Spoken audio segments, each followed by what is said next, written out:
Internet of things. Internet of things, IoT. Internet of things internet of থিংসকে সংক্ষেপে IoT বলা হয়, যার অর্থ বিভিন্ন ডিভাইসের সাথে ইন্টারনেটের সংযোগ। বিভিন্ন প্রয়োজনীয় যন্ত্র বা ডিভাইসকে অটোমেটিক করার জন্য এসবের মধ্যে ছোট কম্পিউটার সিস্টেম সংযুক্ত থাকে, যার সাথে ইন্টারনেটের সংযোগ দিলে তাকে ইন্টারনেট সংযোজিত জিনিসপত্র বা আইওটি বলা হয়। উদাহরণ হিসেবে বলা যায় আমাদের ঘরের বিভিন্ন ইলেকট্রনিক যন্ত্রপাতি যেমন টিভি, ফ্রিজ, লাইট, ফ্যান ইত্যাদি ইন্টারনেটের এর সাথে সংযুক্ত থাকলে যে কোনো স্থান থেকে ইন্টারনেটের মাধ্যমে এগুলো নিয়ন্ত্রণ, ব্যবহার ইত্যাদি সহ যে কোনো ধরনের কাজ করা যায়। এর ফলে সময় বাঁচে, দক্ষ ও কার্যকরভাবে কাজ সম্পন্ন করা যায়, ব্যয় সাশ্রয় হয়। সাম্প্রতিক সময়ে ইন্টারনেট অফ থিংস বা আইওটি নিয়ে বিশ্বব্যাপী ব্যাপক আলোচনা চলছে। 5G নেটওয়ার্ক প্রচলিত হওয়ার কারণে দ্রুত এবং আরও নির্ভরযোগ্য ইন্টারনেট সংযোগ চালু হচ্ছে।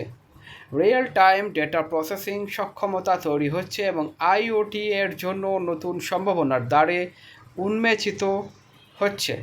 ধারণা করা হচ্ছে যে 2030 সাল নাগাদ 32.1 বিলিয়ন ডিভাইসে ইন্টারনেট অফ থিংস সংযুক্ত হবে, যা 2023 সালে 15.9 বিলিয়ন ছিল।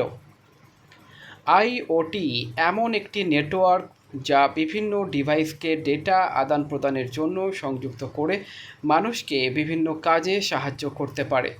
এটা হলো মূলত নেটওয়ার্ক, প্রোগ্রাম, সেন্সর আর মেশিনের সমন্বয়ে গঠিত একটি সিস্টেম, যেটা দিয়ে ডিভাইসগুলো একে অপরের সঙ্গে যোগাযোগ করতে পারে এবং ডেটা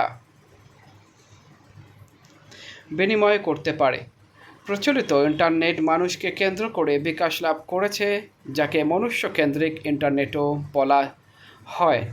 আর বর্তমানে ইন্টারনেট শুধুমাত্র মানুষ নয়, বস্তু জগৎকেও সংযুক্ত করছে। উদাহরণ হিসেবে স্মার্ট ফ্রিজের কথা বলা যেতে পারে। আইওটি প্রযুক্তি বাস্তবায়ন করা গেলে স্মার্ট ফ্রিজ হবে এমন একটি যন্ত্র যা নিজ থেকেই ভেতরে প্রয়োজনীয় খাদ্য আছে কি না তা শনাক্ত করতে সক্ষম হবে। এক্ষেত্রে ফ্রিজের ভেতরে ক্যামেরা স্থাপন করা হবে, যা ফ্রিজের ভেতরের অবস্থা পরিদর্শন করে ব্যবহারকারীকে টেক্সটে বা এসএমএসের মাধ্যমে সামগ্রিক অবস্থা জানাবে। প্রয়োজনে ব্যবহারকারীর পক্ষে সুপারমার্কেটে অর্ডার প্লেস করতে পারবে। পরিবেশ সুরক্ষা থেকে শুরু করে কৃষিক্ষেত্র পর্যন্ত সব কিছুতে ইন্টারনেট অফ থিংস প্রভাব বিস্তার করছে।